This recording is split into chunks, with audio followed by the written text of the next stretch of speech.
बिस्मिल्लाहिर्रहमानिर्रहीम। इस लेक्चर में बेसिक सिविल इंजीनियरिंग सर्वेइंग के कोर्स में आज हम रिड्यूस्ड बेयरिंग के बारे में पढ़ेंगे कि रिड्यूस्ड बेयरिंग क्या है। इससे पहले हमने होल सर्कल बेयरिंग के बारे में लास्ट लेक्चर में पढ़ा है, तो आज हम इंशाल्लाह रिड्यूस्ड बेयरिंग के बारे में पढ़ेंगे। तो इधर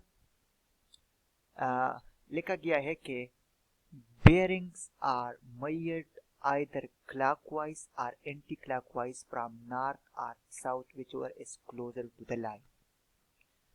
बेयरिंग क्या चीज होती है? बेयरिंग को हम कहते हैं एंगल। ये क्या होती है? एंगल होती है, डायरेक्शन होती है। डायरेक्शन को हम किस चीज से जाहिर करते हैं? एंगल से। तो इसको इधर जो बेयरिंग है वो एंगल को कहते हैं। अब ये जो रिड्यूस्ड बेयरिंग है ये क्लॉकवाइज डायरेक्शन में भी हो सकती है, एंटी क्लॉकवाइज डायरेक्शन में भी हो सकती है। क्लॉकवाइज मतलब घड़ी की डायरेक्शन में, घड़ी की जो सिमत होती है, जिस डायरेक्शन में घड़ी की जो पॉइंटर मूव करती है क्लॉक में, उस डायरेक्शन में भी हो सकती है और इसके बरअक्स डायरेक्शन में भी हो सकती है, इसके अगेंस्ट भी मूव कर सकती है। यानी इधर इसको क्लॉकवाइज कहेंगे और इसको एंटी क्लॉकवाइज कहेंगे। और ये हम नॉर्थ से भी ले सकते हैं। ये रिड्यूस्ड बेयरिंग हम क्लॉकवाइज भी ले सकते हैं, एंटी क्लॉकवाइज भी ले सकते हैं। ये हम नॉर्थ से भी ले सकते हैं, ये हम साउथ से भी ले सकते हैं। नॉर्थ से कब लेंगे? जब लाइन नॉर्थ के करीब हो। साउथ से कब लेंगे? जब लाइन साउथ के करीब हो। इधर आप इस फिगर फर्स्ट में देख सकते हैं कि एक लाइन है ए, और ये ए लाइन नॉर्थ के साथ, चूंकि अगर आप देखें तो ये लाइन ए जो है ये फर्स्ट क्वाड्रेंट में मौजूद है। फर्स्ट क्वाड्रेंट क्या है? इस लाइन के करीब इसको फर्स्ट क्वाड्रेंट कहते हैं, इसको सेकंड कहते हैं, इसको थर्ड कहते हैं, इसको फोर्थ क्वाड्रेंट कहते हैं। अब चूंकि ये लाइन फर्स्ट क्वाड्रेंट में है और आप देख सकते हैं कि ये लाइन किसके करीब है? नॉर्थ के करीब है, जबकि साउथ से कितना दूर है? साउथ से दूर है ना, नॉर्थ के करीब है। तो ये लाइन नॉर्थ के साथ जो एंगल बनाती है, इसको ये आपने जाहिर किया है, इधर इसने जाहिर किया है एल्फा से। तो इस एंगल को हम क्या कहेंगे? इस एंगल को हम कहेंगे रिड्यूस्ड बेयरिंग। और चूंकि ये नॉर्थ ईस्ट क्वाड्रेंट में है, तो ये एल्फा, ये एंगल, ये लाइन नॉर्थ के साथ जो एंगल बनाती है वो है एल्फा। तो हम ये एल्फा किस तरह लिखेंगे आप इधर देख सकते हैं, और इस एल्फा को हम कहते हैं रिड्यूस्ड बेयरिंग ऑफ लाइन ए। ठीक है, इधर आप देख सकते हैं चूंकि ये नॉर्थ और ईस्ट के दरमियान में है, तो आप देख सकते हैं एन किसके लिए है? नॉर्थ के लिए है। एल्फा, फिर इधर ये लाइन जो एंगल इधर बनाती है, अगर ये 30 हो 30 इधर लिखेंगे, अगर ये 20 हो तो 20 लिखेंगे, अगर ये 10 हो तो 10 लिखेंगे। तो इधर उस आएगा north 10 east, north 10 east. North क्यों लिखा है? क्योंकि ये लाइन, ये एंगल किसके साथ बनाती है? नॉर्थ के साथ। ठीक है, और ईस्ट क्यों लिखा है? क्योंकि इस एल्फा का जो डायरेक्शन है वो किस तरफ है? ईस्ट की तरफ है। तो नॉर्थ से ईस्ट की तरफ कितना एंगल? एल्फा 10 भी हो सकता है, 20 भी हो सकता है, 0 से लेके 90 तक ये एंगल हो सकती है। ठीक है, इधर आ जाए, इधर आप देख ले तो इधर ये जो लाइन है आप देख सके, लाइन बी, ये लाइन बी ये कौन से क्वाड्रेंट पे? ये साउथ वेस्ट क्वाड्रेंट में है। और ये लाइन बी जो है ये नॉर्थ के करीब है कि साउथ के करीब है? आप देख सकते हैं ये लाइन साउथ के करीब है, इसलिए ये एंगल किसके साथ बनाती है? साउथ के साथ। और इस एंगल को हमने क्या नाम दिया है? बीटा नाम दिया है। और इस एंगल को हम क्या कहते हैं? रिड्यूस्ड बेयरिंग कहते हैं। अब हम इसको किस तरह जाहिर करेंगे? तो आप देख सकते हैं ये एंगल, ये लाइन, ये जो एंगल बनाती है किसके साथ बनाती है? साउथ से। तो ये एंगल कहां से स्टार्ट होती है? साउथ से स्टार्ट होती है। तो आप देख सकते इधर इसने लिखा है साउथ।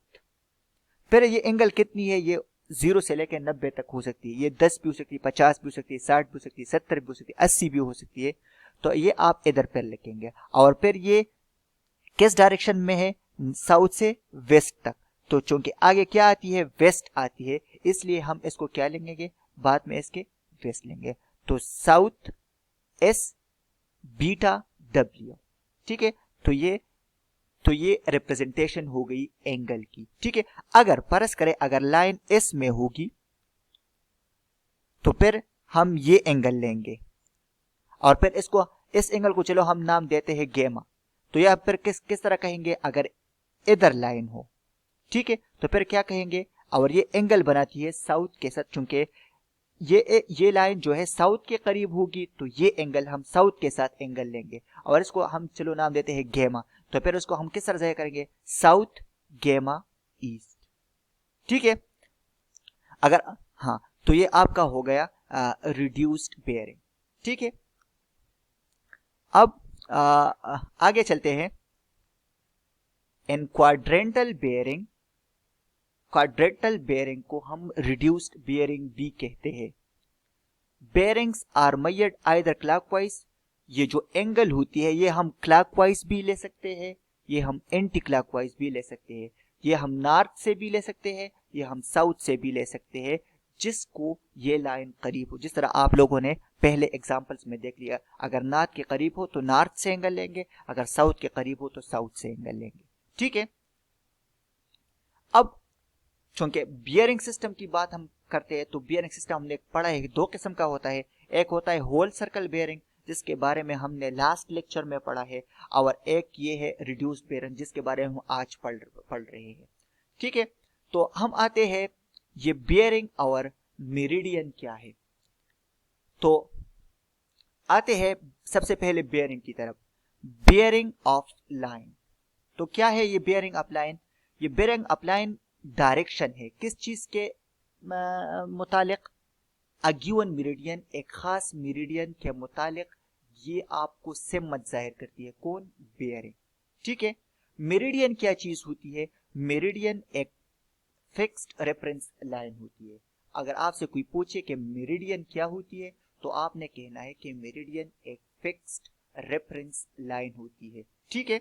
एक फिक्स्ड रेफरेंस लाइन होती है, एक फिक्स्ड रेफरेंस लाइन को हम क्या कहते हैं, मेरिडियन। जिस तरह है नॉर्थ साउथ एक रेफरेंस लाइन लेते हैं, उसके मुताबिक हम एंगल लेते हैं, तो ये आपका क्या हो गया, मेरिडियन हो गया, ठीक है। और बियरिंग क्या है, बियरिंग आपको डायरेक्शन देती है किसी चीज की एक फिक्स्ड एक मेरिडियन के मुताबिक, ठीक है। अब मेरिडियन और बियरिंग की अकसाम हम जिक्र करते हैं। तो मेरिडियन दो किस्म का होता है, एक होता है ट्रू मेरिडियन और एक होता है मैग्नेटिक मेरिडियन, ठीक है। तो हमने चूंकि लास्ट लेक्चर में पढ़ा है, आप लोग लास्ट लेक्चर को देख ले, उसमें हमने ट्रू नॉर्थ और ट्रू साउथ के बारे में और मैग्नेटिक नॉर्थ और मैग्नेटिक साउथ के बारे में पढ़ा है। तो ट्रू मेरिडियन ओ मेरिडियन है जो ट्रू नॉर्थ और ट्रू साउथ से पास करती है, उसको हम कहते हैं ट्रू मेरिडियन, ठीक है। और ये हमेशा जिधर भी आप जाए ये ट्रू मेरिडियन हमेशा एक ही रहेगी, ये हमेशा एक ही रहेगी, ठीक है। और अगर हम इस ट्रू मेरिडियन के मुताबिक एंगल लेंगे तो फिर या एंगल या बियरिंग लेंगे तो फिर हम उस बियरिंग को क्या कहेंगे, ट्रू बियरिंग कहेंगे, ठीक है। तो हमने पढ़ा बियरिंग क्या है, बियरिंग एंगल को कहते हैं। एंगल क्या चीज होती है, डायरेक्शन होती है, ठीक है। और ये किसके मुताबिक होती है, एक मेरिडियन के मुताबिक होती है। मेरिडियन क्या चीज होती है, मेरिडियन एक फिक्स्ड रेफरेंस लाइन होती है, ठीक है। और फिर हमने पढ़ा मेरिडियन दो किस्म की होती है, एक होती है ट्रू मेरिडियन, एक होती है मैग्नेटिक मेरिडियन। ट्रू मेरिडियन ओ मेरिडियन होती है जो ट्रू नॉर्थ और ट्रू साउथ से पास करता हो, उसको हम ट्रू मेरिडियन कहते हैं। अगर हम ट्रू मेरिडियन के मुताबिक बियरिंग लेंगे, एंगल लेंगे, तो फिर हम उस एंगल को क्या कहेंगे, ट्रू बियरिंग कहेंगे। इसी तरह मैग्नेटिक मेरिडियन होती है। तो मैग्नेटिक मेरिडियन क्या चीज होती है, ओ मेरिडियन जो मैग्नेटिक नॉर्थ और मैग्नेटिक साउथ से पास करती है, उसको हम मैग्नेटिक मेरिडियन कहते हैं, ठीक है। और अगर हम बेयरिंग मैग्नेटिक मेरिडियन के मुताबिक लेंगे तो फिर हम उस एंगल को मैग्नेटिक बेयरिंग कहेंगे। ठीक है, फिर हम उस एंगल को क्या कहेंगे? मैग्नेटिक बेयरिंग कहेंगे। ट्रू मेरिडियन हमेशा कांस्टेंट होती है, कांस्टेंट रहती है, जबकि मैग्नेटिक मेरिडियन कांस्टेंट नहीं होती। अगर आप पाकिस्तान में देख लो तो एक डायरेक्शन में होगी, एक सिमत में होगी। अगर आप इंग्लैंड जाए दूसरे सिमत में होगी, अमेरिका चले जाए तीसरी जगह, जबकि ट्रू मेरिडियन हर जगह कांस्टेंट होगी। ठीक है, तो ये भी आपका हो गया। अब आते हैं रिड्यूस्ड बेयरिंग या क्वाड्रेंटल बेयरिंग के मुताबिक। तो ये अगर होल सर्कल बेयरिंग और ये जो क्वाड्रेंटल बेयरिंग है ना, ये आपके मैग्नेटिक बेयरिंग होते हैं, क्योंकि ये हम किसके मुताबिक लेते हैं? मैग्नेटिक मेरिडियन के मुताबिक लेते हैं। ठीक है, अब ये जो रिड्यूस्ड बेयरिंग या क्वाड्रेंटल बेयरिंग होती है, इसकी जो वैल्यू होती है वो कम से कम 0 होती है, ज्यादा से ज्यादा 90 हो सकती है। ठीक है, और ये रिड्यूस्ड बेयरिंग या मैग्नेटिक बेयरिंग हम क्लॉकवाइज डायरेक्शन में भी ले सकते हैं, एंटी क्लॉकवाइज डायरेक्शन में भी ले सकते हैं। ये हम साउथ से भी ले सकते हैं, ये हम नॉर्थ से भी ले सकते हैं। ठीक है, अच्छा, फिर और इसको हम किस तरह जाहिर करेंगे? जिस तरह आप लोगों ने देख लिया पहले, तो आप लोगों ने देख लिया एस बीटा डिग्री वेस्ट, इस तरह नॉर्थ बीटा डिग्री ईस्ट, इस तरह हम रिड्यूस्ड बेयरिंग या मैग्नेटिक बेयरिंग को जाहिर करेंगे। ठीक है, और हमने क्वाड्रेंट्स के बारे में पढ़ा, तो 4 क्वाड्रेंट्स है। 4 क्वाड्रेंट्स क्या है? नॉर्थ ईस्ट एक क्वाड्रेंट है, साउथ ईस्ट दूसरी क्वाड्रेंट है, साउथ वेस्ट तीसरी क्वाड्रेंट है, नॉर्थ वेस्ट चौथी क्वाड्रेंट है। ठीक है, और हमने कंपास के बारे में पढ़ा, तो हमने 2 कंपास पढ़े थे, एक प्रिज्मेटिक कंपास और एक सर्वेयर कंपास। तो हमने पढ़ा है कि जो सर्वेयर कंपास होता है वो हमें एंगल किस चीज में, किस सिस्टम में देती है? वो हमें एंगल कौन सी वाली एंगल देती है? होल सर्कल बेयरिंग के रिड्यूस्ड बेयरिंग, तो हमें रिड्यूस्ड बेयरिंग देती है। कौन? Surveyor compass. आप इधर देख सकते हैं क्वाड्रेंट के बारे में हमने पढ़ा, तो नॉर्थ ईस्ट ये एक क्वाड्रेंट हो गया, नॉर्थ वेस्ट ये दूसरी क्वाड्रेंट हो गई, साउथ वेस्ट ये तीसरी क्वाड्रेंट हो गई, एंड साउथ ईस्ट ये तीसरी क्वाड्रेंट, चौथी क्वाड्रेंट हो गई। और ये आपका ये बीटा है, आप लोग देख सकते हैं ये बीटा, ये लाइन बी, ये बीटा एंगल बनाती है, जिसे हम बेयरिंग भी कहते हैं। किसके मुताबिक? साउथ के मुताबिक बनाती है। और किस डायरेक्शन में? तो क्लॉकवाइज। आप इस एरो को देख सकते हैं, किस डायरेक्शन में है? ये इस डायरेक्शन में। तो इस डायरेक्शन को हम क्या कहते हैं? क्लॉकवाइज डायरेक्शन कहते हैं। और ये हम किस तरह जाहिर करेंगे? South beta west. ठीक है, चूंकि ये बीटा साउथ से स्टार्ट होती है और वेस्ट की तरफ जाती है, तो इसलिए हम इसको कहेंगे साउथ बीटा डिग्री वेस्ट। इधर आप देख सकते हैं साउथ 60 डिग्री वेस्ट, अगर ये बीटा 60 के बराबर हो। ठीक है, तो ये आपके हो गए रिड्यूस्ड बेयरिंग।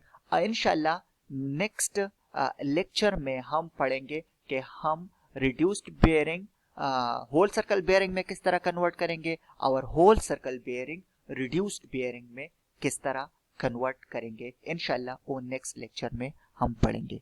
Thank you.